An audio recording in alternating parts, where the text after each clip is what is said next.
Welcome to Perusing's Appraisers on Purpose podcast. Our podcast showcases inspiring appraisers and professionals from the industry who are leaders in their field. How did they get to where they are? What have they learned along the way? What can we learn from them? Your host is real estate investor, entrepreneur, and appraiser, Michael Hobbs. Hello again. It's great to be with you. Michael Hobbs, your host here at the Perusing's Appraisers on Purpose podcast. I'm excited to have Jessie with us. Jessie, thanks for joining us. Thank you, Michael. It's great to be with you. It's a pleasure. It's a pleasure because, friends, once again, another informative, engaging, and insightful perspective. You're going to love it so much. You're going to want to go ahead and subscribe right now if you haven't, because for some reason, about 57% of you listen and enjoy this and even love it by sharing, but you haven't hit the subscribe button. So smash that button. And of course, hit the like button because Jessie likes to be liked. Can you blame her? Come on, we got to take care of these things. Well, Jessie, everybody wants to know, were you born this way? Or how did you get into the appraisal and valuation profession? Certainly not born this way. That I can tell you. Yeah, join the crowd. Join the crowd. Yeah, I did not come from a family or friends, for that matter, that were involved in the profession. I backed into it through a relationship with a college professor, of all things. Oh, wow. Really? Yeah, it was quite interesting. I was studying to be a finance major, Okay. and there was a list of extra classes, right? What could I take to fill in some business credit? And one of them was appraisal. And I thought, I don't know what an appraisal is, but how hard can this be, right? And so I Actually, Jessie, in fairness, you were already a finance major. So how hard can it really be? As someone who actually went down the exact same path, I didn't get the privilege of studying in college. You at least had a professor. Thank goodness you weren't coming over from, I don't know, philosophy or something. That might have been a little tough. Yes, but I hardly even knew what an appraisal was, right? No. I just knew I didn't want to take another statistics class, right? I Oh. was like, anything but that. So let me sign up for appraisal. And lo and behold, I ended up with a professor that was a commercial appraiser, actively working. Wow. Yeah, a lady, and her name was Kathy. And Yes. at the time, we were on a quarter system. So Yes. we're about a month in, which is significant Yes. in that time frame. And I was actually really enjoying myself. Okay. And she said, you know what? I think you have a knack for this. You might want to think about this. Oh, wow. And so we had the privilege of having the ability to have an actual real estate degree. It was real estate and urban analysis, and I'm a graduate of the Ohio State University. The Ohio State University. Congratulations.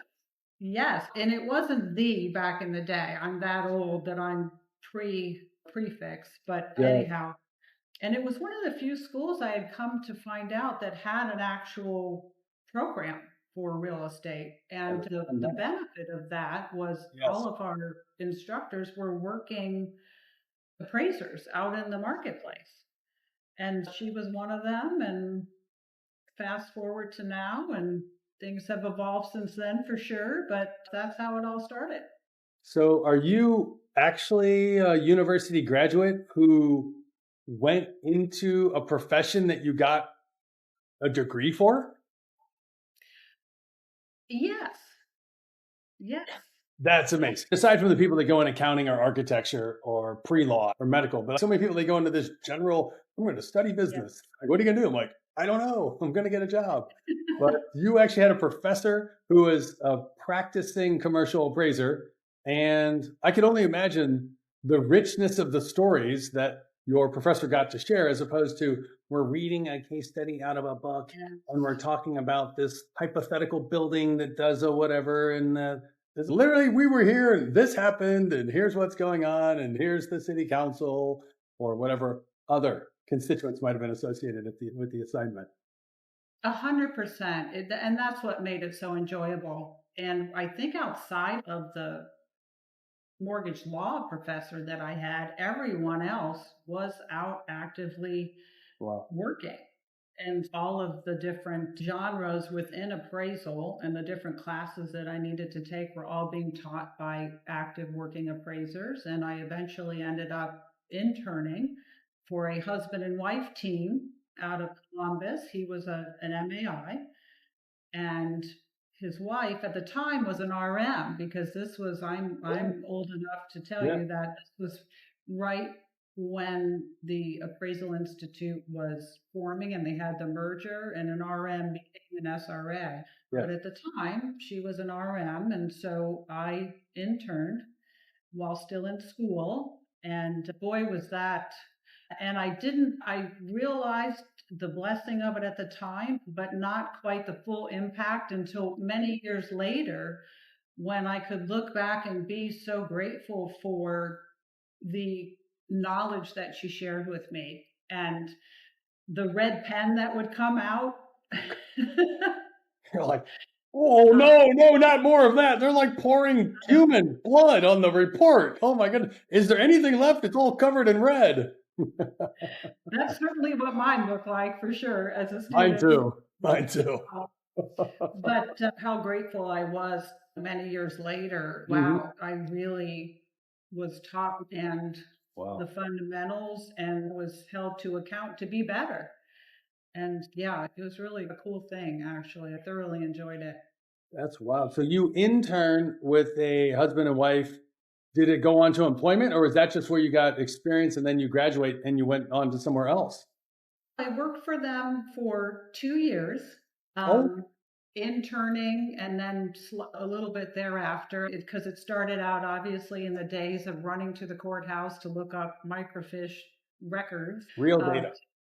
To taking some photos and accompanying appraisers on staff, learning how to inspect and write and report. And I stayed with them for a little bit post-graduation, and then ended up taking a position as a staff appraiser at a local federal savings and loan up in Northeast Ohio. And so I worked on staff at that lender for many years. And that was also a wonderful experience, just being on staff. And that eventually led to then me reviewing internally appraisals and eventually assigning work around a multi-state area as that institution grew. And it was laying the groundwork for all of the things that I would need way later down the road, which I didn't realize. It was like, okay, if you want me to wear that hat, I'll learn how to wear it. And I had the wonderful sort of safety net, if you will, of the lending institutions. Worked under an SRA and had the benefit of learning while I had a sort of bubble around me, if you will. I could do that without too much peril.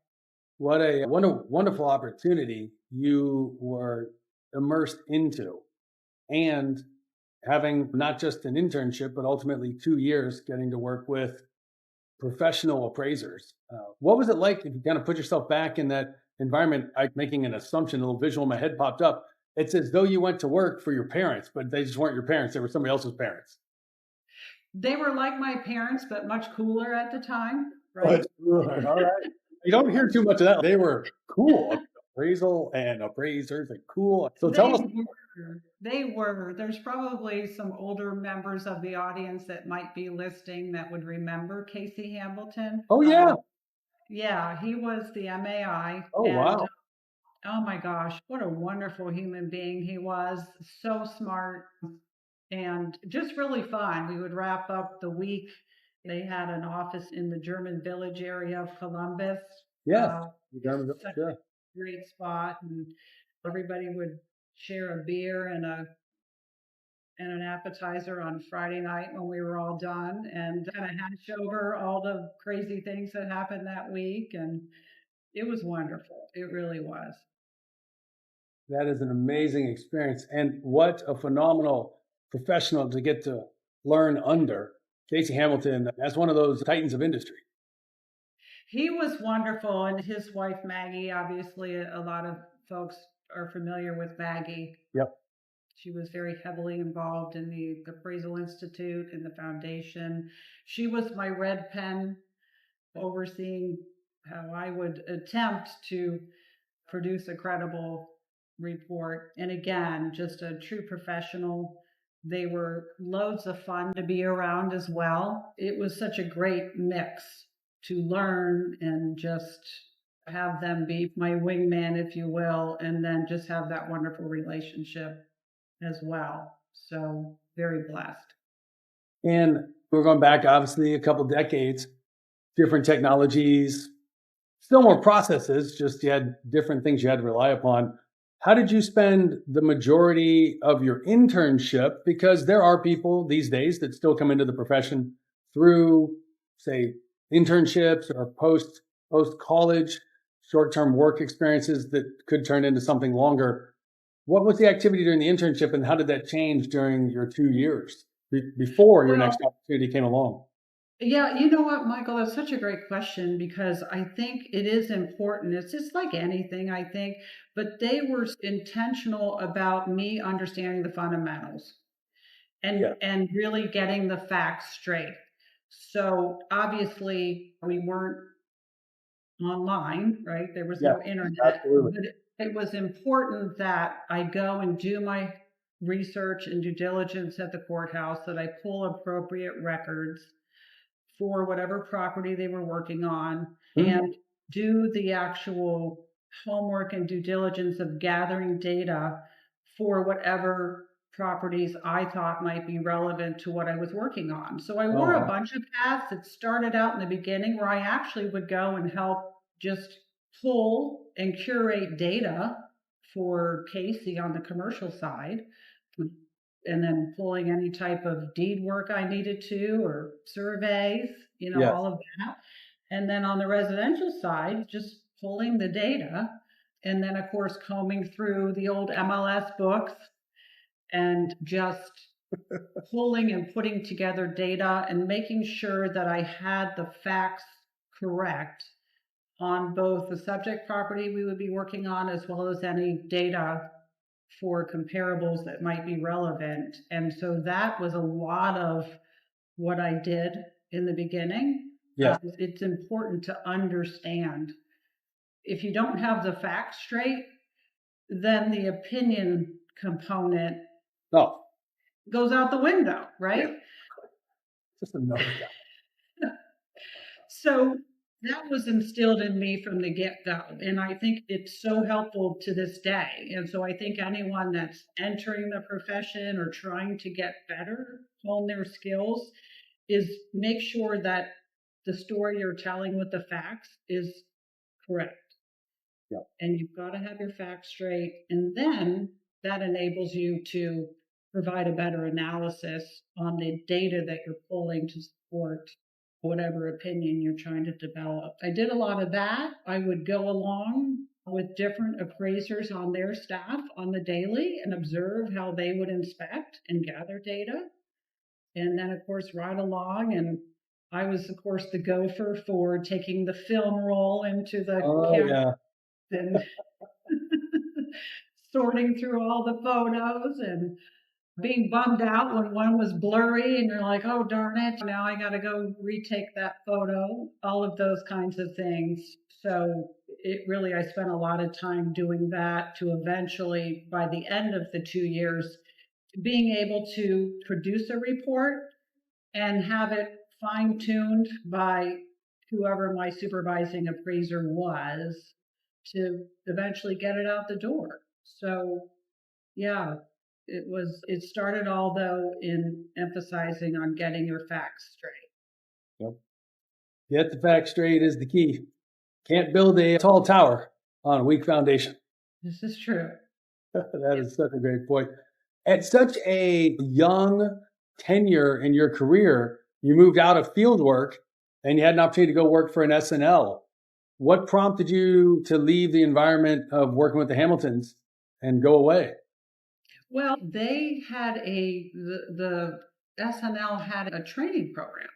Oh, okay. Where you could come in, and there was a direct pipeline. At the time I was in university, we had a real estate club. And so I was one of the executive officers in the real estate club. Got it. And so the lenders would come and actively recruit, because at the time having a staff was common. And it was a wonderful opportunity to go up and have an actual paycheck and continue to learn and be mentored by an SRA who was the chief appraiser. And so it was a great opportunity. And it was up in Northeast Ohio, which is where my future husband was based.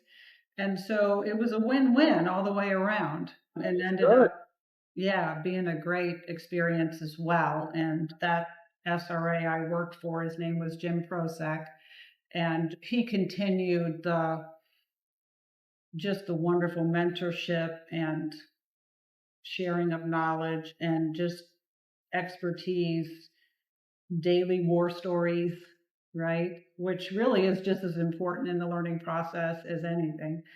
So it was a great experience. And when I first went up there, they were just based in Ohio. Oh, really? Yeah, and it was a family-owned SNL, and then they expanded into states surrounding them. They went up into Michigan and as far west as Chicago, into Illinois. And then they went the other direction to New York, upstate New York. And so it then allowed me to progress and I learned how to review other staff appraisers' work within the lending institution, and then eventually decide how will we assign work as it comes in. And it really was an opportunity to wear more hats than just the appraiser taking an assignment and going out into the field. Significantly. What was your experience when you moved from your role as a staff real estate appraiser over into reviewing? Because I know when I reflect on my time, that was just such an eye opener, both in a very good way. And I would say, I'm going to use the word bad, but it wasn't bad, but that it was also very eye opening. You're like, oh, wow, kind of thing. Yeah, for sure. And keep in mind, we were all employees of the lending institution. So I had that advantage, right? So these were all peers of mine. And the way it worked is we rotated amongst a few of us that would review. And you're correct. It is eye-opening. Yes, it is. Both from a positive and a negative standpoint, right? There were a lot of things where it's like, wow, how they approached this is fantastic, right? Or they communicated perfectly. Let me take something from that. I get to their conclusion. It's credible. They're like, all right, I like this movie. I get good plot, good character, good antagonist, good thriller. Come to the end of the movie, and you're like, oh, I get it. Yeah, and such a good analogy, because that's really what Jim used to say to us. He's like, really, in a way, you're telling a story. By the time you get to the end, it shouldn't be this crazy ending, right? It should make sense. This is a situation where you want oh yeah, I see how you got to this from starting here, and then as you're telling a story all the way through, and so the conclusion makes sense to the reader based on everything you've laid out from the beginning. Absolutely. And so absolutely. And then on the flip side, you would see things and you would be reminded of, okay, wow, first of all, I'm not understanding what you're trying to explain here, or what you're saying here is in conflict with this over here. And when you have another set of eyes on that, we've all been in the weeds in our own assignments. And having another set of eyes is priceless. And it just when we review, we learn and we self-assess and we get better. I appreciate that to this day, having another set of eyes on any kind of work product. So that was super helpful, and just reiterated the appreciation for let me communicate effectively. So important, right? And even we talk about this today, even with UAD 3.6, and think about it. It's, yes, things are more standardized, but it's all about effective communication. Understanding what do we have here with this subject property. And if it's not effectively communicated, that's where things tend to go sideways, right? So I completely agree with you. That communicate effectively. We were just having that conversation on a relocation assignment earlier today, where It happened to be a particular style of home that was built at a time that not a lot of that style was built, and therefore has a very particular functional utility, but it was superior to other homes that were built at that time. And of course, that was mid-century, or middle of the prior century type property. And that whole idea of what's it competing against, it's like the market competes against who's in the market. And it's not like you can only compete against 1950s homes. No, the buyer gets to, you're the seller, they're just competing. And that importance of communicating effectively, as I was sharing with a team member, I was like, this is about one, serving the client, but two, defensively, you want to do the work once and be done. You don't want to get to do this the first time of three, because you only get paid once, is how this goes. Yeah. Communicate effectively. So important. So important there. And so do I interpret then that your opportunity to review was only reviewing the work of others that work for the SNL? You weren't actually reviewing work outside of the SNL? That's right. Oh, you missed out on a lovely opportunity early on. I mistakenly assumed that maybe you all had some field support as well, and therefore you're getting that exposure. This is quite an interesting way to introduce a new character into the plot midway through the movie. I don't know where they came from, but they just kind of showed up, and they're just going to sprinkle some magic dust, and we're going to get to the answer. Call market time. Oh no, different experience. There was a wide range of experience levels, and it was different market areas, right? So, but yes, definitely the advantage of everybody's being on the same team, if you will, under the same framework. And so the reviewing within and the assigning within really, I didn't realize it at the time, but really prepped me for the role we have now, which is how important both of those things are to be able to effectively review or to really analyze quality control, and then also effectively assigning of work, because that taught me early on how important intentional assigning of work is based on geographic competency as well as competency with certain property types and assignment types. But it's not just geographic competency, there's all kinds of competency. And it's important to really understand that, because sometimes that's where the mistake is made at the time of assignment. Maybe that really wasn't the best choice, right? So a really valuable learning lesson also. That's such an important point, and just begs the question, as a staff appraiser, were you only focused on residential assets, or were you performing residential and small commercial, or residential and all commercial? 80% of all businesses fail within 5 years, according to the US Census Bureau. With so many roles and responsibilities that must be managed and have nothing to do with appraisal reports, is it any surprise that it's hard to keep up, much less having a sense of peace, stability, and profitability that comes from growing your business? Given all of this, you might already be thinking about exiting your business one day. Don't miss the limited opportunity to work with Michael, a real estate expert and professional coach.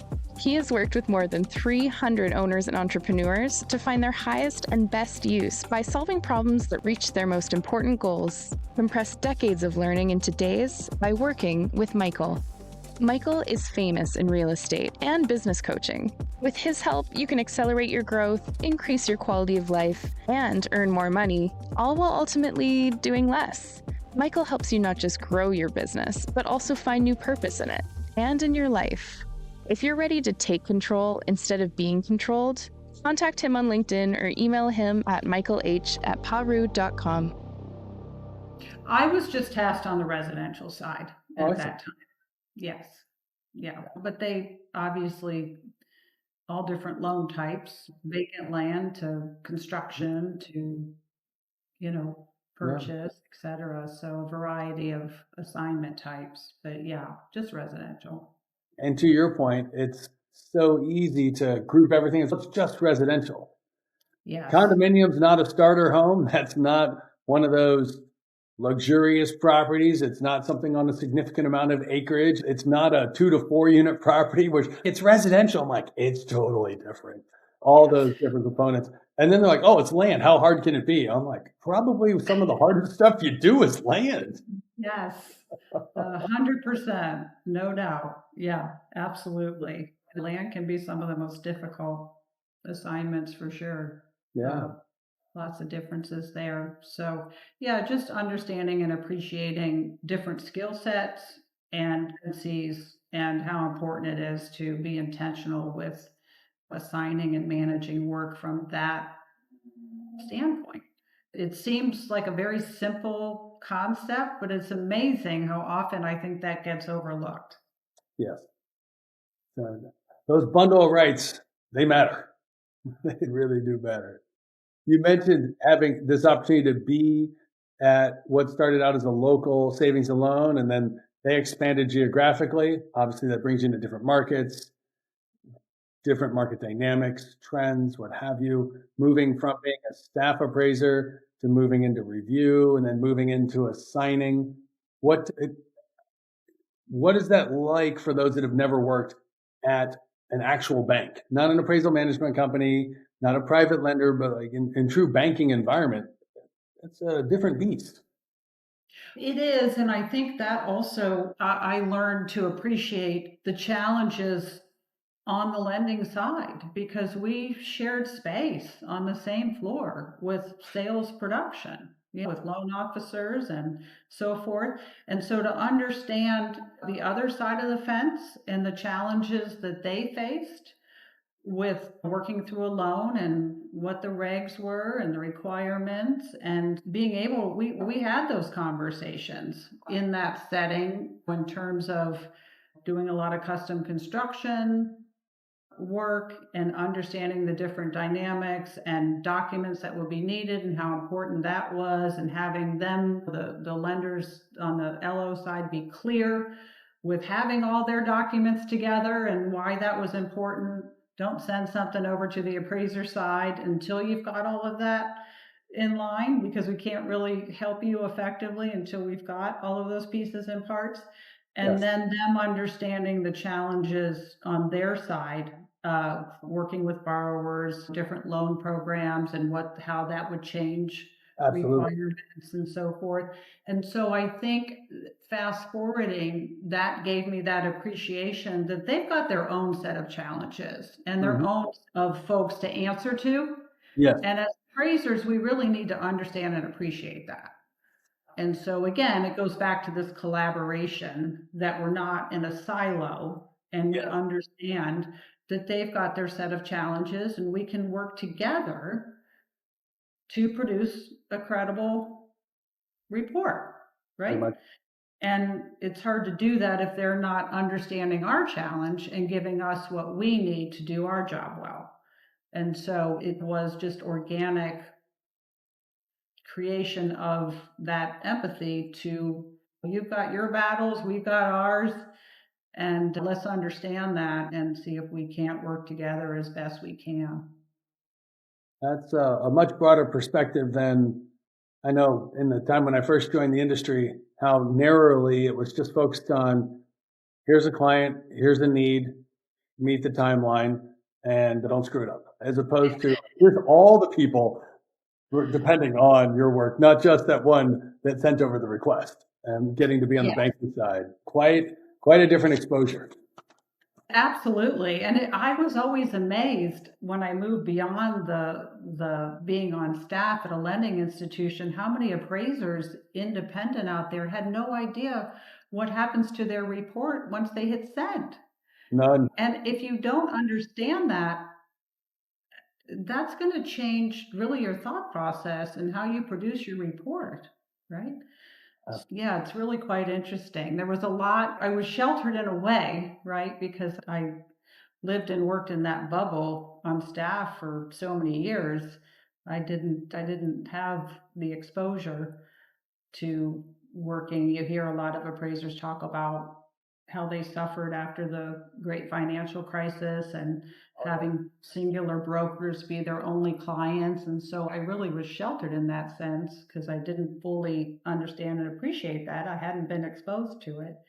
So it, again, just a just blessed to have that experience. And you appreciate it at the time, but not fully until years down the road when you're like, wow, I get it. That's true. Such a great way to put it. That whole I get it. And Yeah. the experience of, as you pointed out, or you made the reference earlier, yes, I was an appraiser, and yes, I was doing reviews, but we were employees of the bank. I mean, that's just a different environment to be in. And yes, it was regulatory. I remember those days quite well. Yes. The attire was a little different than maybe the people that were not being in a bank every day. Much more professional and conservative attire than probably what we would necessarily see these days. Yeah. There's no people running around in hoodies. No. Yeah, that would have been frowned upon for sure. Yeah, they would have thought you were walking in maybe as a client's kid, making a withdrawal, not showing up for work. Yes, 100%. So it was, again, it was a very, I would use the word nurturing environment, because I had that safety net of having just built-in peers and mentors and other sets of eyes on everything I was doing. So I do empathize with the appraisers that first get into the business and probably feel like they're on an island. That's a hard spot to be in. Just the importance of mentorship. My goodness, that was everything for me. And we continue to keep that in the back of our mind with everything we do with iAppraisal, because again, at the end of the day, we're educators and partners to our appraisers that work with us on our panel. And I do get a lot of feedback from independent appraisers that work with us and are like, oh my gosh, thank goodness you're there, that we can bounce things off of and double check on regs and guidelines and things of that nature. And I can understand and empathize with it because I had that built in for me, right, for years. Amazing. A great environment to be brought up in. And I think that was one of the benefits, like your experience. But you mentioned being a member of the real estate club at Ohio State that gives you access to potential employers and employment opportunities, then getting to ultimately, after your internship, join a bank that had a training pipeline. I still tell, I was just chatting with a niece over the weekend, and she wasn't really thrilled. She's in her first week of training, let's say, and she's not loving it. And I said, look, do you understand? I know the answer is no. I'm like, do you understand? You have graduated from a university and someone's paying you to go to school. You may not be thinking of it that way, but that's really what's going on. They have taken you and you're in another market now, and they're literally training you. And my understanding is it starts at 8 weeks and it really goes maybe 36. I'm like, you're not paying to learn this. You're getting paid to learn. This is spectacular and so much less common today than maybe for individuals like yourself and myself who came into industry and went into, how long would you say your training pipeline or program was at the SNL? If I'm remembering right, it was like 6 months to a year. Yeah, 6 months to a year getting paid to learn. I'm like, this is fantastic. It's not an unpaid internship. I'm getting paid. It's phenomenal. And I understand why companies have moved away from it, but what a difference it makes for young, talented, willing individuals to learn and grow and set them up for future opportunities. Yes, and it's something that I fully appreciate to this day. And I'm sure you're of the same mindset. You just try to pay it forward as much as you can with people that are just starting out and trying to offer mentorship and bring them along. And again, just pay it forward because it is a lot less common today for all the reasons. No, very much is. And you mentioned obviously your tenure with the bank. Did you have desires upon working in the bank and working in the appraisal department, if you will, or departments of the bank, then to become the chief appraiser? Or how does your career go at the bank? No, I never wanted to be the chief. No, never want to be the chief. No, not at that time, because I wanted to keep the flexibility of having a family and being present for my kids. And so at that point, I realized I really couldn't do both and do them both well. Working on my own schedule was better for me at the time. But what ended up happening, like a lot of institutions, it was acquired. Oh, okay. And I want to say that was 2005. It was before the great financial crisis, and it was acquired by RBS Citizens. Oh, And you didn't have to be a rocket scientist to understand that would change the dynamics of things. That really is a more commercially focused oh yeah. institution. And it was pretty obvious that, hey, I think our days are numbered here. And it also changed the dynamics of the loan teams that were Yes. working there, right? And it led to scattering, if you will, of all the different loan officers who I had gotten to know and work with.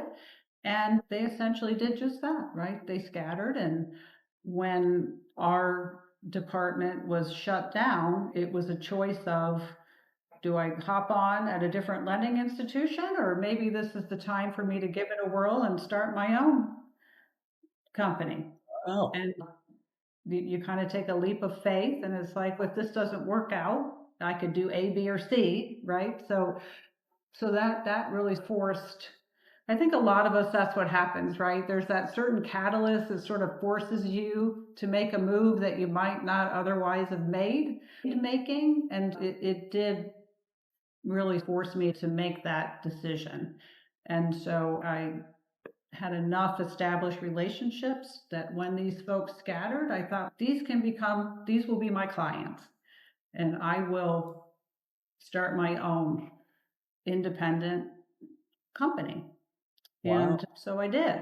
And Fascinating. and at that time, they had all scattered about, and I began doing work for all of those lending institutions and did for quite some time. Oh, And really? That's phenomenal. So were you just a solo professional it in was, Northeast Ohio at that point? yeah, I was.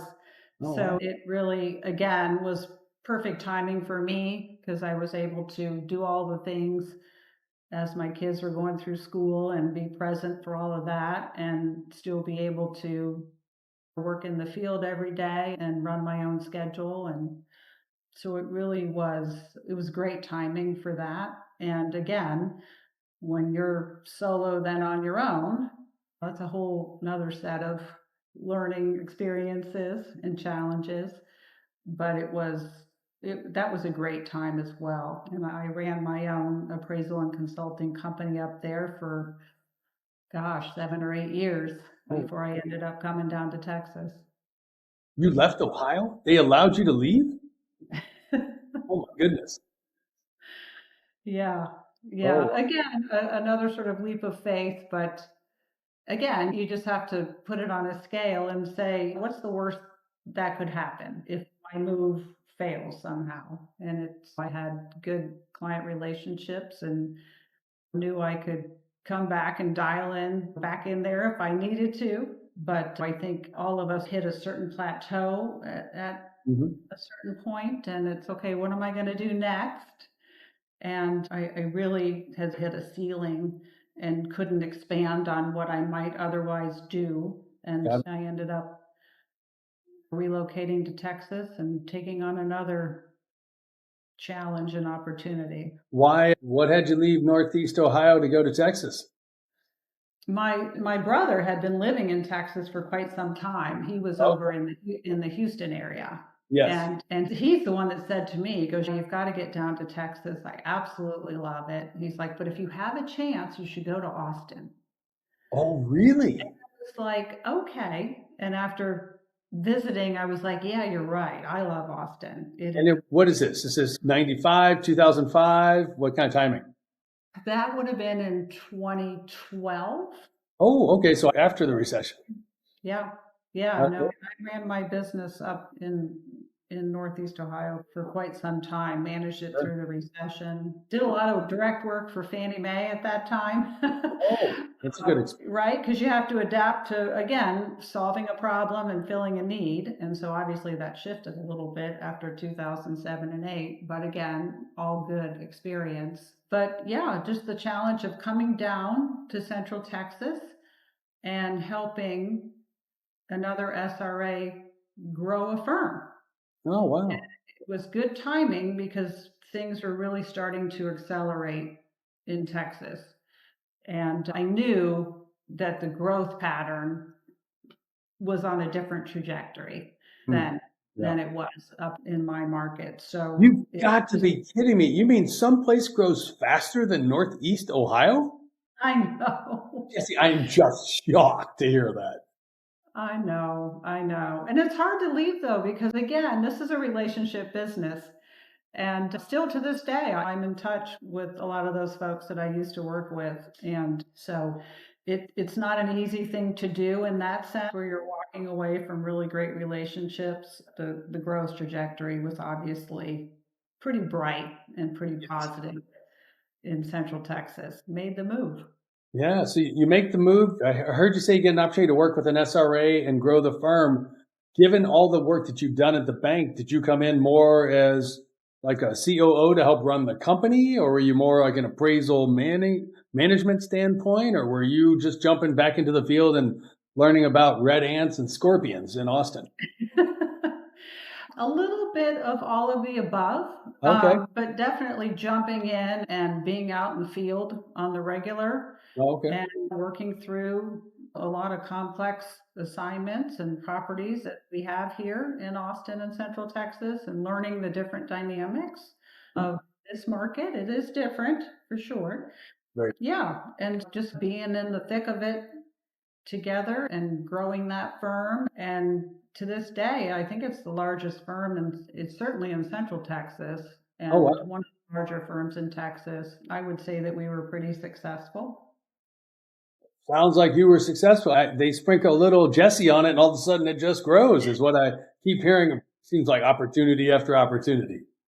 It's about the partnerships, right? You're never completely successful at anything on your own. It's choosing partners and relationships wisely.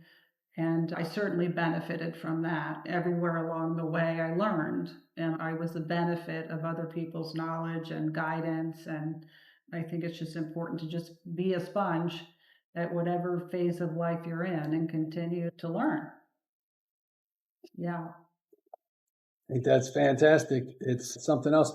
And did you stay with them all the way through this current growth to become the largest firm in Central Texas? I did, because of the relationships that we formed and the quality of the product that we produced and the service and the relationships, the trust. How iAppraisal was formed was through actually the request of our Central Texas clients that were having a different experience when they might want to go up to the Metroplex or have a loan at the coast or in Houston, right? And they say to us, things are great when you all are handling it in Central Texas, but for some reason, this is not the same when we have to procure an appraisal in a different part of Texas. And can you help us? And as Michael, the answer when you're a firm is no. Exactly. Where we're at. We're like right here. This is Yeah. So you really don't want us helping you. Our competency is not there, and that would be pretty pricey, right? So for all the reasons, the answer is no. But that drum continued to beat. Yes. And it was beating from enough different folks that, again, a crazy idea, if you will, but let's give this a whirl. And the only way that we can solve your problem and fill a need is to become a state licensed AMC. And so let's do that. Let me do that. And then what I thought I would be intentional about is really taking all of the things I had learned to that point and building something that was true to all of those experiences that I had up until that point. And that, again, about quality of competency, service, communication, relationships. And so I think that what I wanted to have separate us, and I think we've been successful at it, is to be appraiser focused first. Because if you don't have that panel, that set of appraisers that are working with you, that are of the same mindset, Absolutely. skill set, I really wasn't going to bring anything else to the table. Not to say that we couldn't provide good service. I think we absolutely could, but it's really the basis of what we do is those partnerships that involve trust and respect with the panel that we work with. And that's what we can bring to the table. And so it was a matter of just curating and building that. And again, I think it was one of the first questions you asked me is, are you continuing to grow? Very slowly and organically, I think that's happened because there's people that have recognized that.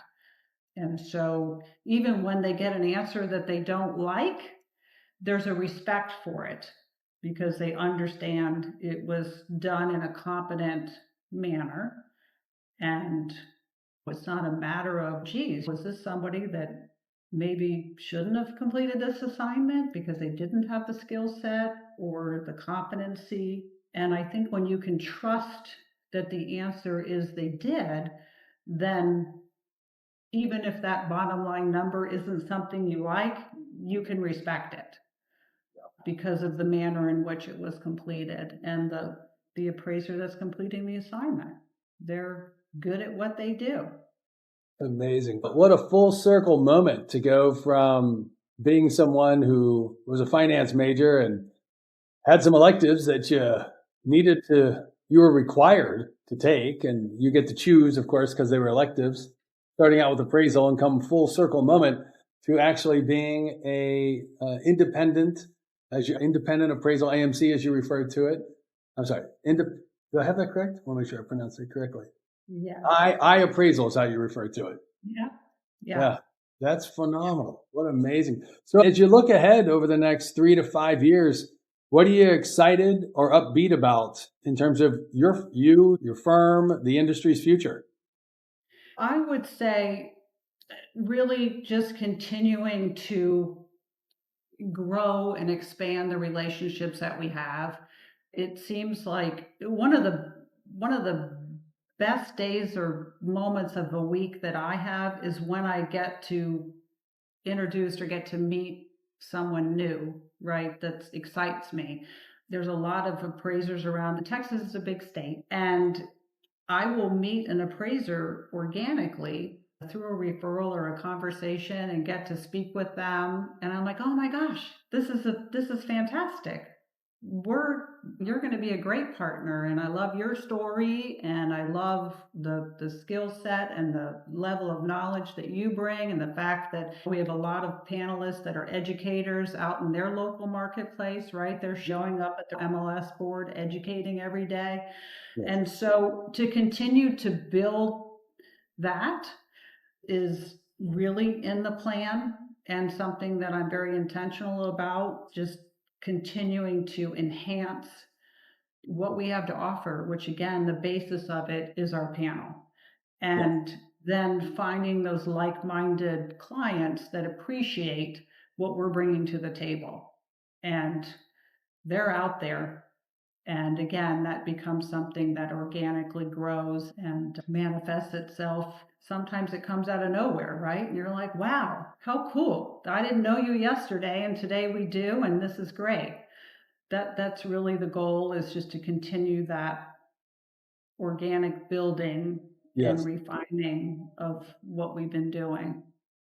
Jessie, I really appreciate you joining us. So many valuable insights and takeaways from your own experience that you've, as they would say, not just shared, but you've actually lived the experience and taken action on the things. Don't just be, as they say, a hearer of the word, but be a doer of it. And you definitely got up there, and as you talked about, the importance of relationships and working with people that want to work with you and taking care of them. And even when other people say no, find a way to say yes and go serve them. And what do? They reward you by doing more work together. What a fantastic acknowledgement. Well, thanks, Michael. It's really the reason why I get up every day. It really is. I know you're like-minded. It's really all about the relationships and serving those that have placed that trust in us. Yes. It's what we do every day and the reason why we get up and do it every day. So I appreciate the time and the conversation. Thank you so much.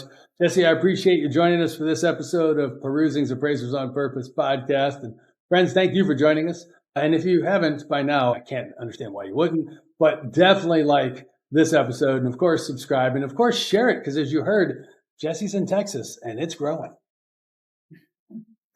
Thank you very much, Jessie. Thanks, Michael.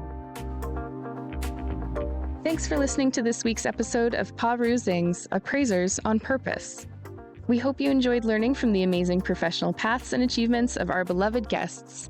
Before we go, please subscribe on your listening channels, Spotify, LinkedIn, YouTube, and other podcast channels to hear more from appraisers and valuers regarding their life and their work. After you drop a comment below, who is one friend and peer you can generously share this episode with? If you have any suggestions or questions for future episodes, we'd love to hear from you. Just send us a message on LinkedIn and we'll be sure to get back to you. Thanks again for listening, and until we're together again for the next session of Perusing's Appraisers on Purpose, create the change that you seek.